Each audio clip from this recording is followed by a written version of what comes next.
تحية طيبة إلى جميع المتابعين الكرام. عدنا والعود أحمد دائما في الجزء الرابع من اللقاء ديالنا مع الدكتور أمين السوسي العلوي في النقاش ديال المواضيع المرتبطة بالبروباغندا السياسية والإعلامية والدور ديال البروباغندا في إحداث الفوضى داخل البلدان وبين أطياف الشعب الواحد.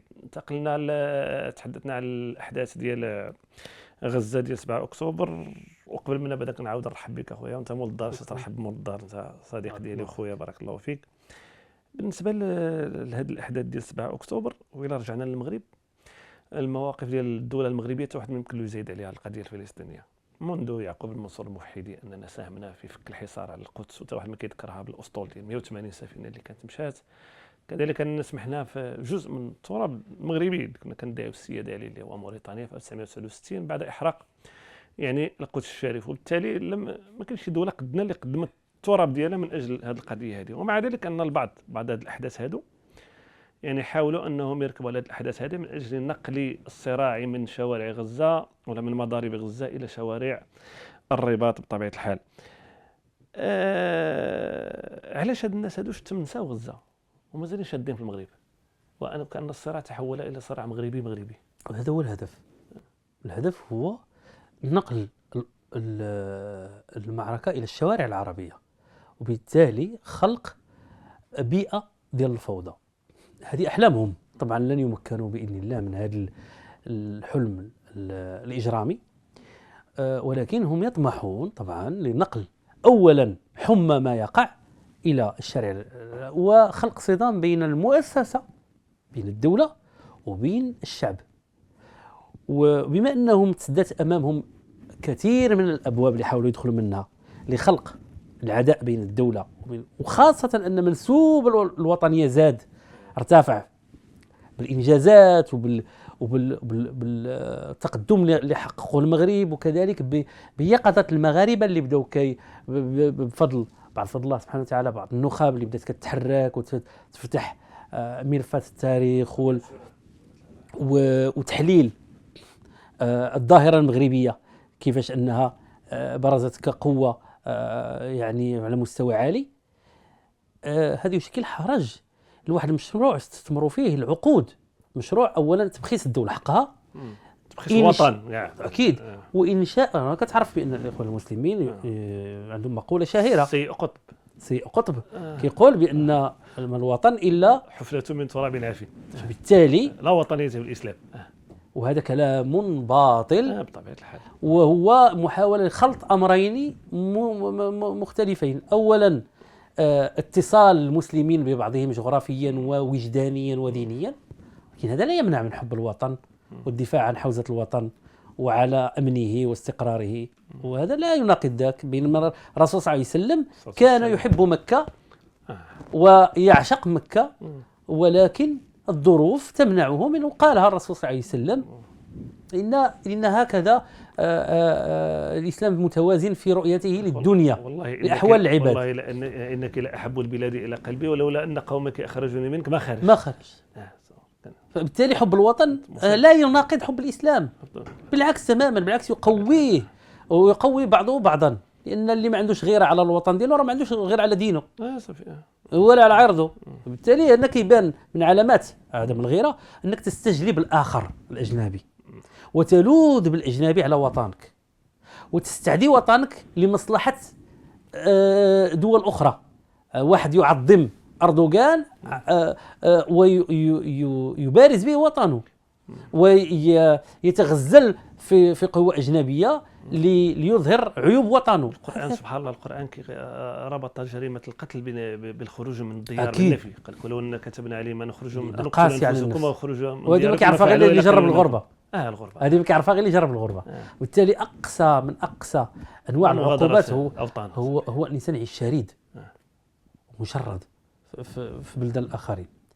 رجعوا لقضيتنا، قضية هاد الناس نقل المعركة إلى الأوطان، هو الهدف كان الاستراتيجي ديالهم، وفتح الباب للآخر اللي يصبح رمزا يحرك الشارع المغربي أو الشارع الدول العربية أخرى. وبالتالي أنك تصبح بعد أن أصبحت حدودنا الفضائية مفتوحة ومباحه بسبب الانترنت وبسبب الفضائيات قبل منها، بغاو حتى رموز اجنبيه تولي تتحكم في مزاجك الداخلي لشعبك، ويولي ولاء الناس الى قوى اجنبيه لا تعلم عنها شيء، يتحكمون في سلوكها وافكارها ورؤاها وارائها. وهذا ما لن نسمح به المغاربه ولا نسمح به المغرب رسميا ولا شعبيا. وبالتالي احلامهم هي هذه، هو انهم اولا يستعديوا الناس بفكره ان فكره العلاقات مع اسرائيل هي السبب فيما يقع، وانه هو ما جرأ اسرائيل على ما يقع، في حين ان الموضوع اعقد مما نراه. بل بالعكس، من فتح هذه المعركه هم حماس، كيقولوها يعني معلنه، وما عبروا على ان في البدايه ديال هذيك الاحداث على انه فتح رباني وبالتالي اي حديث او انتقاد لتبعات هذيك الحركه سيحمل الى الدول العربيه. وشوف يعني هما خلقوا الحدث وبغاو الضريبه يدفعوها الدول العربيه. انت اختاريتي الوقت اللي تعلن فيه الحرب، اذا سميت حربا، اذا جاز ان تسمى حربا، وبالتالي تجبرني ان ادخل معك في هذه الحرب التي لا اعلم من يقودها ولا اهدافه، وناخذ منها غير الشق اللي هو السيء، اللي هو نفع الضريبه ديالها من الدماء، من الاموال، من كذا، والبطوله تاخذها انت طبعا وتستمر في تحقير الدول العربيه واتهامها. نعطيك مثال، مصر مثلا كمثال كتقوم بالاتفاقيات وكذا ديال اللقاء بينهم، بين الاسرائيليين وبين كذا وكوسيط، وتشكر قطر وتشكر تركيا وتشكر ايران، وفي نفس الوقت يقول لك حنا راه غادي لمصر باش يديروا كذا. لا ما تفهمهمش، كيقول لك قضيه اسلاميه والقدس قضيه جميع المسلمين وفلسطين قضيه جميع المسلمين، لكن يشعلها غير بوحده. ملي تورط فيها عيط لك يقول قضيه جميع المسلمين. بل اكثر من ذلك، هو كيعتبر راسه بانه هو اجي عطيني الفلوس وعطيني هذا وما تدخليش ونبتزك بها وما تدخلش بها، وانت صاغر ونحرض شعبك ضدك، ونخليك تحت الارهاق التام. هاد العبثيين هادو منهم، هادو اللي قالوا واحد الكلام اللي هو لا يقبله العقل. مثلا قياده حماس ظهروا في القنوات كيقولوا احنا ما عندناش علاقه بهذه العمليه. قال لك ما كناش، هي تحريك ذاتي. هل يعقل ان واحد ابو عبيده صدق ما كاينش كاع في حماس؟ واش العمليه العسكريه شكون كيقود؟ العمليه العسكريه تقود السياسه ولا السياسه تقود العمليه العسكريه؟ تقود العمليه العسكريه، هما عكسوها. العمليه العسكريه تقود السياسه. هذا منطق مجانين هذا. يعني السياسه المفروض فيها انها عندها تصور سياسي للوضع الدولي، ومتى تتحرك عسكريا، متى تتحرك تكتيكيا، متى تتحرك استراتيجيا. لا، هما قلبوها، والسياسي يبرر للميدان. جوج نماذج، وهذا طبعا كذب. التاريخ العربي والاسلامي جوج نماذج اللي كانت فيهم القياده العسكريه والسياسيه خارج ميدان المعركه وتدار من خارج ميدان المعركه. هادشي ديال فلسطين، القياده راه في قطر في ليزوتيل. سمعنا لك ابو عبيده هو ما كاينش كاع ما كاينش كاع ولا برا، وهاد الجيران ديال السوق، هذا المساخط هذا الوقيته ديال ما يسمى بالثوره كانوا على برا اكيد. والناس كتسمع على تشابه كبير. ونقول لك واحد المساله، سمعتي بان واحد القياده حماس جابوهم للجزائر؟ سمعتي بهذه المساله هذه؟ سمعت بان قال لك غيجيبوهم. اليوم نحن لا نعلم اين هم، ولكن كاين دول اللي هي مرشحه لها من بين الجزائر. طبعا هذا الاختيار ماشي عبثي. المتاجره بقضيه فلسطين معروف ان الجيران يتاجروا بها، وحتى حماس تتاجر بقضيه فلسطين، وبالتالي تلاقي المصالح. ما نساوش ان الجزائر بدات تقارب كبير مع ايران، وبالتالي ومع تركيا ومع قطر. وبالتالي هناك نوع من الحركه اللي هي مريبه في هذه المساله هذه. وحنا نعلم على ان ايران اللي هي الممول الرسمي لهذه الحركه قالت مؤخرا على انها غادي تمنع الملاحه في المنطقه هنا ديالنا، بغات تنتقم هنا في المنطقه ديالنا في البحر الابيض المتوسط، في غرب الابيض المتوسط. ولا ننسى على ان ايران تورطت في دعم البوليزاريو. تقدر تلقى حماس مع البوليزاريو ماشي بعيد كاع.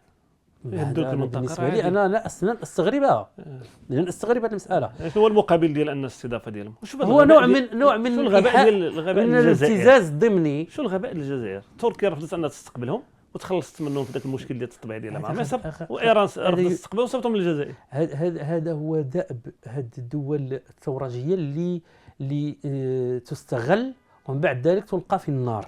هكذا كيديروها. مثلا ليبيا هكذا داروا لها، استعملوها في القيام بواحد مجموعه العمليات. صالبولو درتي جوب، داروا عمليات انقلابيه، مولوا ثورات، مولوا عمليات ارهابيه، وفي الاخير اعترفوا بكاع داك الشيء اللي كانوا هما ينفونه خلال عقود، وقدموا يدهم للاوروبيين، وفي الاخير راك شتينا النتيجه. انا بغيت غير نفهم واحد القضيه باش نرجعوا لبلادنا المغرب. زعما التنظيمات الاخوانيه يعني تشتغل على الركوب على حركه الجماهير، تستغل المناخ الديمقراطي، تنخرطوا في العمليه السياسيه، تنصهروا مع بنيه الدوله، ولكن الاجنده ديالها يعني بعيده كل بعد على الاجنده ديال الدوله كما هي دوله. وشحال نؤدي الثمن ديال هذا الانفتاح ديالنا الديمقراطي وديال حريه التعبير اللي كنعيشوها في المغرب، داك المنطق ديال سمنوا ياكل لك ولا شي حاجه بحال هكا. لا انا هذا رايي ديالي زعما. انا نقول لك، انا كنشوف بان الدول العربيه كل واحد فيها تعامل مع هذه الحركات الراديكاليه بشكل يتماشى مع ظروفه. المغرب دولة فيها واحد البنية السياسية مختلفة على دول الخليج مثلا، غالبية دول الخليج. طبعا الكويت عندها واحد الخصوصية. القضية ديال الأحزاب السياسية موجودة في المغرب، بالتالي كاين هناك نوع من الحريات اللي هي مرتبطة بالبيئة السياسية المغرب، وبالتالي حتى التعامل مع هذه الحركات الراديكالية يخضع لهذه المنظومه. يمكنلكش اليوم انت يعني عندك واحد البنيه اللي هي قريبه من الدول الحديثه، واللي هي تسمح بالاراء كامل، التعبير عنها كذا، ما دامت لم تخالف القانون بشكل واضح وصريح، فهناك نوع من الحريه. ولكن هم يعتقدون على ان هذه دولة رخوة، ولكن ما لا يعلمه هؤلاء على أن استراتيجية الدولة أعمق مما يظنون.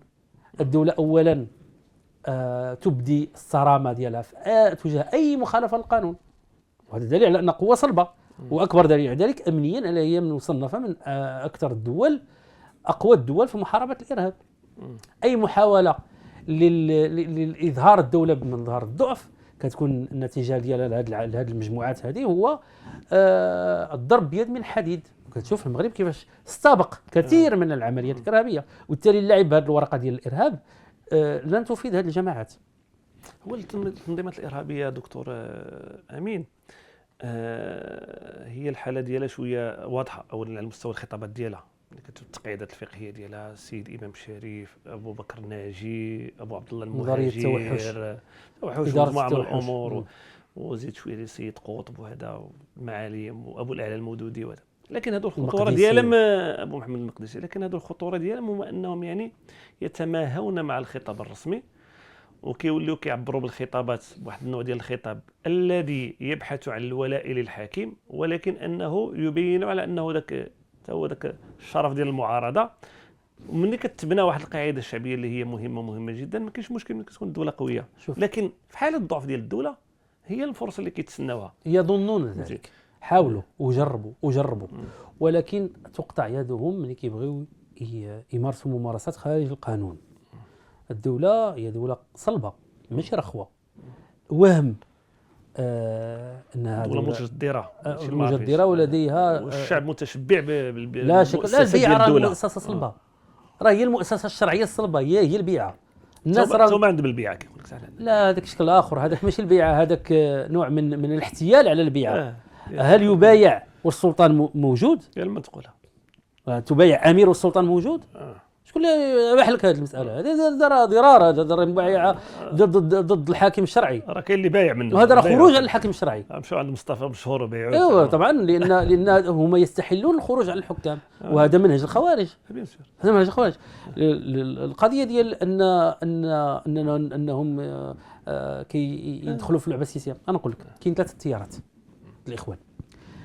التيار الذي يصرح بالعنف ويؤمن بالصدام المباشر مع الدولة، هذا التيار محصور ومعروف وكتعامل مع الأجهزة الأمنية والقضاء. احنا دولة طبعا دولة قانون، احنا ما كنتعاملش معهم بشكل فوضوي، انما تخدعهم من واحد المنظومه. المغرب طور المنظومه القانونيه ديالو باش يتعامل مع الظاهره بشكل قانوني، واستحدث واحد المكتب ديال كتقصد التنظيمات الارهابيه التي تربت على منهج السيد قطب هذا. طبعا والتي تؤمن طبعا بالخروج على الحكام بالسلاح. هادو الخوارج المعروفين بشكل واضح. كاين الخوارج القاعده الذين يحثون على الجهاد ويقعدون عنها، معروفين. هذه الجماعه هذه مقسمه الى قسمين، منهم التي امن طبعا بالعمليه السياسيه، ماشي امن، هو يعتبرها كتكتيك. وهذا شنو كيقول؟ مصلحه هذا تيقول هذا نوع من البراغماتيه، كنقول لعبه المصالح المشتركه مع الطاغوت. اكيد. راه كتعرف كيفاش داروا في التجربه المصريه مع الملك فاروق كيفاش كانوا يبجلون الملك فاروق وفجاه الملك حتى هما طبعا وفجاه الوطن جالس على العرش، بجلوا الثوره وكانوا على سيد قطب كان هو المفتي ديال الثوره. هاد المساله هذه كاين واحد الجزء اخر منهم الذي يصرح على انه مع الجهاد، هو اللي يصرح مع الجهاد. اما الاخرين العمليه السياسيه لا يصرحون انه مع الجهاد، كيقول لك احنا نؤمن بالسلام وبالسلم وبكذا. الفريق الاخر اللي هو القاعده هو الذي يحرض على الحاكم ويقعد عن ما يقوم به المتطرفون الاخرين المسلحين، ولكن لا يدعي انه لا يؤمن بالعمليه السياسيه، ولكن يريد اختراق الدوله عن طريق التنسيقيات، النقابات. راك عارف الاسلوب، كيدخل لك من جهه اخرى وكيتختل داخل الدوله. كيحاول يدخل لمنظومه التعليم، الاعلام، كيحاول ما امكن انه يتسلل للدوله ظنا منه على ان اعين الدوله تنام في هذه المساله هذه، ولكن الدوله راه تراقبه مثل ما تراقب بقيه العمليات الجهاديه المزعومه.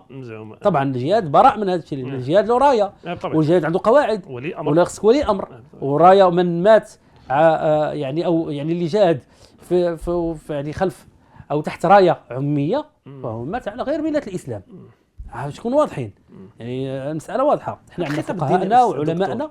هذه النقطه هذه شفنا بان يعني في السعوديه، في الامارات، في مصر، خاصه في مصر، ان واحد التيار ما يمكن ان نطلق عليه واش التوصيف صحيح ولا غلط، نقول لك السلفيه الوطنيه، لانهم ناس دائما مرتبطين بالوطن. هي السلفيه الحقيقيه، اللي ساهموا بشكل حاسم في وأد المشروع الاخواني وفي فضح حتى التنظيمات الارهابيه. من فضح القاعده في السعوديه مثلا هما علماء ديال شوف الاخوان لماذا يغيبوا؟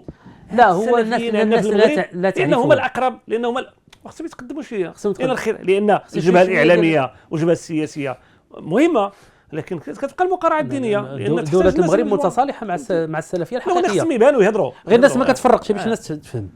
الناس اللي كتسمع السلفيه لبس عليها. شكون اللي لبس عليها؟ الاخوان المسلمين. اش داروا الاخوان المسلمين؟ مشاو وجلسوا عند بعض المشايخ السلفيه الكبار وخدعوهم بالدين، دعوا على انهم سلفيه، وفي الحقيقه هم تيتبعوا لواحد التيار سميتو تيار السروريه، تيار يظهر السلفيه اللي هي تهتم بسلاطين الامه بحكامها وترفض الخروج عليهم وضد الخروج على الحكام. وهذه من اهم علامات السلفيه اللي غتفرق بينها وبين السلفيه المزعومه. السلفي المزعوم هو الذي يحرض على الحكام وعلى الدوله، هذا سلفي مزعوم كذاب، لان السلفي الحقيقي لا يرى بجواز حتى النصح على رؤوس الاشهاد بطبيعه الحال، لانه يعتبر النصيحه على رؤوس الاشهاد فضيحه. وينصح للحاكم سرا. عند اللي كيقول لك الحديث اللي كيستشهدوا به هم الخوارج وهو حديث عليهم وليس لهم، ديال تقول الحق كلمه حق عند سلطان جائر، عنده وكنساو عنده ماشي امام ماشي تنصح اذا كان الله سبحانه وتعالى. القران الكريم واسمح لي القران الكريم الله سبحانه وتعالى فرعون اكيد قول له قولا ذهب فرعون سير عنده، ماشي تبدا كتحيح عليه ذهب، فقول له قولا لينا. من ما سمع هذا فرعون هو اكبر خلق الله، هما جوج انبياء موسى وهارون، وهادو من اولي العزم، وسيدنا موسى من اولي العزم. من يرفض شنو داروا؟ شوف حالته داكشي باش كيقول ما عقدتش انا شنو ابن باز ولا سمعت له، قال لك راك درتي اللي عليك صافي، اديت الذي عليك. الرسول وسلم وموسى من اولي العزم اكيد، اسمح فيهم صافي، هو اللي تبعوه فرعون تبعوه. وشوف هما كيعتبروا اي هذا كيعتبروه ارجاء، كيلبسوا على الناس القوله تخريجه. واعتبروا ارجاء، وهذا كذب وتضليل. وشتان بين الارجاء اللي هو يتساوى فيه الايمان، وهذه مسائل عقديه يعني قلت لك الناس ديال الدين الرجال خصهم يوضحوا على ان هذا تلبيس وتضليل. الحقيقه هو ان السلفيه هو تيار نقي، والدوله ديالنا متسامحه معه، والحقيقه لان هو يدعو الى تصفيه العقيده فقط، وكذلك هو محارب للعقائد الباطله، الفرق والملل، الفرق الضاله، وعلى راسهم الخوارج يعادون. تنظيم سياسي بالمناسبه وليس تنظيم سياسي، ولكن هو مستوحى من الفكر الخوارج. طبعا لا، الخوارج بحد ذاتهم طبعا هم كيموتوا لمجال السياسه. هذا التيار هذا اول علاماته الخروج على الحكام. ما يقوليش انا انصح لهم، النصح ماشي هذه طرقه. التيار السلفي لا يرى الخروج على الحكام وضد الخروج على الحكام، يعتبرها من الكبائر، وهذه مسألة واضحة كتميز بين الصفين، ولكن هما لأنهم تلبسوا على عوام الناس، كيشوفوا حتى الشكل، يقول لك هذا شكله سلفي وكذا فهو متطرف كذا. حاشا لله أن تكون السلفية الحقيقية. وإحنا المغرب محمد بن العربي العلوي اللي كان وزير الأوقاف، هذا راه شيخ من مشايخ المغرب الكبار، وهادو كانت الدولة تبجلهم وتجلهم وكذا. فبالتالي احنا نشوف غير مصر اللي تصدى للسلفيه المزعومه المزيفه. نجاح هذا نبيل نعيم بزاف. لا بل هذاك راه كان في التيار الجهادي، هذا كان في القبل حتى لو رجع. ولكن انا كنقول لك الناس اللي ما لم يتورطوا في مثل هذه الامور، مثل الشيخ رسلان. الشيخ رسلان فضح الاخوان على رؤوس الاشهاد. هذاك هو اللي جبد قطب حطوه اكيد. وكشف سريرة هذا التيار اللي هو عنده نزوع إجرامية وفوضوية، واللي هو منبني على فكر الإخوان، على فكر الخوارج اللي هما يستبيحون الدماء. وإحنا شفنا كيفاش هذه المجموعات هذه اللي في الأول تبدأ في مرحلة ديال الدعوة، تظهر على أنها تدعو للسلام والتسامح وكذا، وفجأة إلى لاحظتي في يوم الانتخابات المصرية كان كيقول لك احنا ما عندنا حتى شي مشكل مع كذا، والدولة الجيش والشعب ايد وحده. شنو نقلبوا فجأة بداو كيقول لك لا احنا هذوك خوتنا هذوك اللي في العريش، كيقول لك هذوك ما نقيسوهمش. قال لك ستتوقف العمليات في سيناء عندما يتراجع العسكر على ما سموه هذا الانقلاب هذا. وهذا دليل على تورطهم. قلت واحد الكلام مهم على القضيه ديال انهم الضرب في العقيده الوطنيه والضرب في الوطن، وما الوطن الا حبنه من تراب عافين، وهذه المسائل هذه. الضرب في العقيده الوطنيه من اجل التنظير لعقيده اخرى مزعومه، هي عقيده الهجره الى دار الخلافه. باش الانسان يهاجر من بلاده خصك تضرب له في المنظومه الوطن. لذلك احنا من خلال التمغربيس، وكنظن بان الاعلام خصو يقوم بالدور هذه ديال تقويه العقيده الوطنيه من اجل مواجهه التنظيمات الفوق الترابيه. اكيد منسوب حب الوطن. شوف العدميين علاماتهم كيكونوا واحد يدافع عن الوطن، اللي هي الشباب انهم ينضموا لمثل هذه التيارات المتطرفه. هو العدميه ايا كان تيارها، العدميه كفكره هي فكره كتبخس الدوله حقها. ثانيا تشكك تلقائيا في الدوله، اي عمل قامت به الدوله فبالتالي هو وراءه مؤامره ضد الشعب وكذا. هذه الفكره هذه الفاسده هي تقنع الناس على ان الدوله ما كيجيش منها الخير. بالتالي الناس مهيئه عاطفيا قبل ايديولوجيا، عاطفيا عندها كره للدوله. لهذا غتلقى التنظيمات تنشط فين؟ في المناطق اللي عندها عداء صدام مع الدوله، في الاطراف. هي الماده الخام ديالهم، هي الماده الخام. بالتالي كيتسهل تعبئتهم ايديولوجيا. الاسلام السياسي الشيعي ولا السنيه، انا كنقول محرومين تماما. لا غتلقى بعض الدول مثلا في بلجيكا، مثلا في هولندا، عندهم واحد التيارات لقات تما حاضنه ديالها. علاش؟ سواء شيعيه او ارهابيه من الخوارج. لان لقات تما واحد المنسوب ديال العداء عند بعض الناس، عند بعض الفئات، فامتطت هذيك الفئات. شوف ايا كان لونها الايديولوجي، لما كانش هذو راه كان قبل منا كانت تيارات مثل الى الامام وغيرها من التيارات الراديكاليه اللي كانت تتركب حركه امال وهذا. هذوك كينبنيو على شنو؟ على القضيه ديال المظلوميه. جيتي عند واحد مظلوم او يظن في نفسه انه مظلوم، حتى ماشي بالضروره تكون مظلوم او محروم، كان حاله من المظلوميه النفسيه. كتجي او محروم وكتبدا تعب حرمان نسبي، ويحملون حرمان تمادي. يقدر يكون اي مظلوميه عاطفيه تاريخيه، يقدر يكون الدوله المسؤوليه ديالك، يقول الدوله هي المسؤوله تماما. كيجيو يقولوا يعبئوا ديك الساعه بفكر الراديكالي يساري يميني ايا كان معادي الدوله غيتحمس ليه، فايا كان اللون بالنسبه ليه يؤدي الوظيفه. وبالتالي انت لاحظ معايا نهار اللي صارت الثوره شنو وقع لهذوك اللي كانوا مع الثورات؟ شنو وقع لهم؟ كفروا بمبادئ الثورات، منهم من الحد، من هذوك الاخوان راه مجموعه منهم حتى في المغرب، من هذوك اللي كانوا مع الاخوان المسلمين منهم اللي الحد وترك هذه الاختيارات. علاش؟ لان كان هدفهم، شوف، من شاد الدين شاده. القرضاوي بدا كيحرض على الثورات، ومن وصلوا الاخوان المسلمين للسلطه قال لك عاود بدلها، قال لك ما جاءكم امركم فهو رد. لا فقتلوه فقطعوه في الحديث.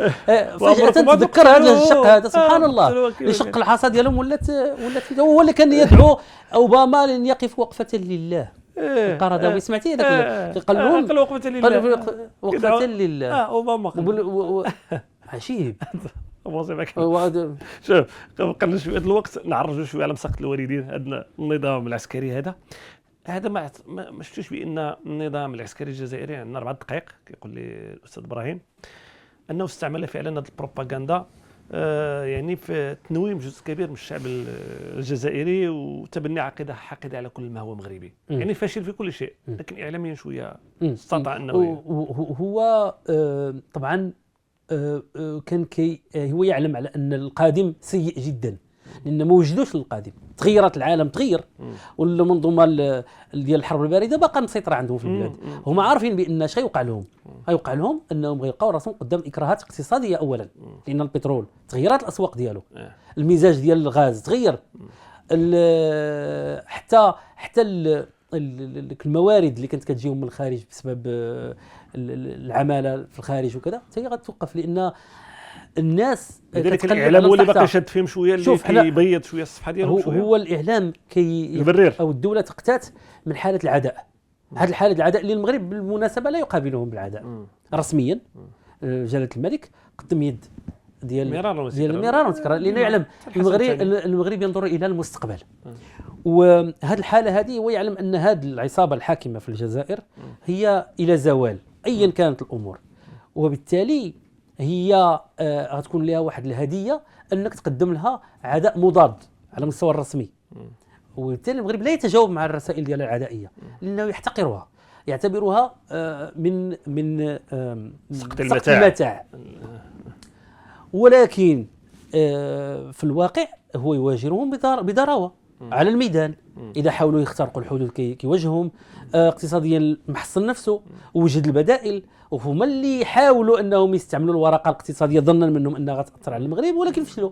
بقى لهم حاجه واحده هي البروباغندا، والبروباغندا فاشله. نقول لك علاش البروباغندا، لان انت شنو نرجع لداخل بعدا شويه. لا نقول لك علاش فاشله، لانها مرحليه ورفع مستوى سقف العداء. ملي غيلقاو راسهم قدام اكراهات ومضطرين انهم يتعاملوا مع واقع، غيتنكروا لهذيك الخطابات ديالهم. مثلا اليوم بداو يبدلوا الراي ديالهم، الخطاب بدا الشيء هذا ديالهم المسؤول عطاف كيفاش بدا كيبدل، لان ما يمكنش تستمر في هذا العداء هذا. جواب سريع استاذ، بعد نهايه النفط والغاز، لان كيقول وزير الانتقال الطاقي ديالهم انه عندنا الاحتياطات اللي تكفينا 20 سنه، و2028 ما عندناش حق نصدروا الغاز. بعد نهايه البترول والغاز شنو هو المصير للجزائر؟ نحن نخشى من كارثه. نخشى من كارثه. انا اخشى من انفجار داخلي، لان ممكن هذيك القوه الداخليه ديالهم اللي بنات على ممكن تتحول الى امراء حرب. لان الجيش ديالهم مقسم، وكل قائد منطقه وقائد ديال واحد سميتو ممكن يتحول الى في اي لحظه الى امير حرب. اذا انت كتشوف بان هذا سيهدد على الامن القومي ديال البلاد، ماشي غير البلاد. انت مع فتح الحدود ولا مع ضد فتح الحدود؟ لا شوف انا نقول لك، انا كنقول خصنا نديروا الصوالح فوق والفيبر. فتح الحدود هذه مساله راهنه بالتطور السياسي، ماشي الان ولا من بعد. كنقول في حاله وقوع هذا الانفجار. لا شوف، كون على يقين على ان الدوله ديالنا دوله حكيمه. اي تصرف دارته سواء فتحات او غلقات غتكون كدرسوا. انا نقول لك علاش كون عندها تكلفه شي. لا نقول لك علاش. حنا النهار اللي جاو من عندنا السوريين رغم ان ومهاجرين من دول اللي فيها الارهاب، واش المغرب تاثر عليه؟ ماشي بالحده اللي يقدروا يدخلوا. المغرب يعرف كيف يمكن له يتصرف. دول الساحل كيطلعوا عندنا بقوه، برغم ان الدول ديالهم عندنا مهاجرين من دول الساحل كثار، ومع ذلك المغرب يتعامل مع الظاهره بذكاء شديد وبحكمه، وكيعرف كيفاش يصفي في هذه المساله. يعتبروها نقطه مرور فقط يعني، وقليل. لا بالعكس، المغرب شوف راه المغرب ما تعاملش معاهم على انهم فقط عابرين. راه المغرب يسمح لهم انهم يقريوا وليداتهم، عطاهم حقوق. هذا دليل على ان المغرب اغلبيتهم يتعاملون مع المغرب. لا وخاف لك. شوف حنا مع ذلك شوف المغرب ايا كان القرار لن يتخذه بمزاجيه، لأن هذه الدولة هذه تقودها حنكة سياسية عندها خبرة قرون، ويعلم حتى لو حدثت كوارث في الدول المجاورة المغرب غيعرف كيف. نقول لك واحد المسألة أخرى، حتى لو حدثت خصك تعرف بأن الجهة الغربية ديالها كلها عندها امتداد تاريخي مع المغرب، وبالتالي هو امتدادنا التاريخي. لا انت ما كتشوفش لا لا لا لا لا, لا ما خايفش من الخطر، انه يقدر يكون بعض الخطر المرحلي، لا شك على ان الظاهره الارهابيه، لا شوف الظاهره الارهابيه ممكن تاثر، نتحدث مرحليا بطبيعه الفوضى ممكن تاثر، احنا بشر، ولكن على مستوى البعيد ممكن المغرب يتعامل معها ويدير لامورتيسور ديالها ويعرف يمتص هذيك الموجات ديال الهجره، لان المغرب عنده تاريخ في هذه المساله هذه، والمغرب كان دائما طريق عبور، ولكن كان كيستافد من هذا العبور، سواء من الشمال نحو الجنوب ولا من الجنوب نحو الشمال. شي كلمه على التمغربيت كي جاك واش نقول لك، انا كنتمنى ان هذا حاجه جميله ان ان كنتلاقاو في المقاهي كنديروا لا مارش شويه لا الى الاعلام، انا كنعتبر نوصلوا ذاك النقاش يوصل. هي فكره التمغربيت اللي كنا درنا انا نقول لك واحد المساله، هو فكره التمغربيت هي فكره ديال المغاربه كاملين. المغاربه كاملين كيامنوا بشي حاجه سميتها تمغربيت، بمعنى انه في سلوكهم ولا هذا كيعتبروا نفسهم على ان هي تمغربيت، كيقول لك هذه هي تمغربيت، هي سواء في الضيافه ولا في كرم المغاربه ولا في اخلاقهم ولا في سمعتهم، دائما حريصين على التمغربيت انها تبقى السمعه ديالها عاليه، وبالتالي هو مشروع المغاربه كاملين، على المغاربه كلهم انهم، وهذا من خطاب جلاله الملك اللي قال ان الان هذه المساله هذه ولات على عاتق المغاربه كاملين، الدفاع على حوزه الوطن، هذه هي المسؤوليه ديال الجميع، كل على مستوى مسؤوليته، وعلى المستوى البسيط الى المستوى العالي من المسؤوليه، وبالتالي هي للجميع، وعلى الجميع ان يكون يؤمن بالتمغربيت ويؤمن بها فعليا، وعلى انه يمكن من النقطه اللي هو فيها ياثر في دفاع عن الوطن ديالو، ولا تحقرن من المعروف شيئا. وحتى القضايا الاخرى كما قال الاستاذ ديالنا تاج الدين الحسيني، قال لك ما يمكنلكش انك تكون مؤثر في قضايا دوليه الا ما كنتيش اصلا قوي. وهذه المساله هذه اللي غير ردا بعجاله على بعض الناس اللي كيقول لك ما تكلموناش في قضايا اخرى خارج الوطن، هذا غلط، لان المغرب مرتبط. هو جاب القضايا الاخرى جابهم لنا للداخل، هو يجيب وحنا ما نهضروش. المغرب له القدره على انه يدخل في قضايا سياسيه كبيره، وابدى قدرته على انه يكون وسيط في قضايا كبيره، وبالتالي هذا ما تقصروش الظل ديال دوله عندها ظل ممتد. في المغرب ظله يصل الى اقصى الى اقصى الشرق والى اقصى الغرب. راه المغرب في امريكا اللاتينيه له تاريخ، والمغرب في اسيا له تاريخ. سير للصين وتشوف تاريخ المغرب في الصين. المغرب يعني تاثيراته التاريخيه معروفه، ومن يريد ان يقلص ظل المغاربه فهو لا يعرف تاريخ المغرب. المغاربه ساهموا في ادخال الاسلام الى انحاء من امريكا، وفي ادخال الاسلام الى المالديف، وفي ايصال الاسلام الى الصين، وفي توحيد 15 دوله حاليا في غرب افريقيا ودخلوا الدين الاسلامي المعتدل. فبالتالي كما قلت انت الظل ديالنا طويل، خص بنادم ما خصوش انه يحاول يقصره. وقال لي من هذا المنبر هذا، قال لي السي عتيق بن الشيقر، قال لك عندنا الذهب وكنمشيو نقضيو بالقصدير في النقره. شكرا خويا امين السوسي العلوي، الدكتور ديالنا الفاضل الخبير في البروباغندا السياسيه والاعلاميه، وخدينا وقتك بزاف، ولكن كان نقاش رائع وكان نقاش جميل، وانا دائما اتشرف انني نستضيفك واننا نجلسوا، وانت من اساطين يعني السياسه والتحليل الاستراتيجي اللي عطى واحد الاضافه كبيره واللي رفع المستوى ديال الاعلام المغربي. بغينا او كرهنا يعني نتوما بالاضافه للاستاذ منار، الاستاذ بن الحداد، الاستاذ نعوم، يعني مجموعه من الاخوان، السي حمد نور الدين، مجموعه من الاخوان اللي طلعوا النقاش وبينوا بان فعلا العقل المغربي هو عقل منتج، وعقل قادر انه يناظر وانه يقارع، وانه فعلا يعكس يعني القوه ديال الامبراطوريه المغربيه الشريفه التي لها صولات وجولات في الوقت اللي كانوا الامبراطوريات يعدون على رؤوس اصابع اليد الواحده. شكرا للمتابعين الكرام على اننا خديناكم شويه بزاف، وكنعتذروا اذا كنا ثقالين عليكم شي شويه، ولكن النقاش يستحق وغني بالمعلومات والتحاليل. ونتمنوا انكم تشاهدوا هذه الحلقه هذه على القناه ديال الدكتور عبد الحق الصنايبي وعلى القناه ديال التمغربيت. دائما نحييكم بتحيه الاسلام، السلام عليكم ورحمه الله تعالى وبركاته، وبتحيه الوطن، الله الوطن الملك ولا غالب الا الله. في امان الله.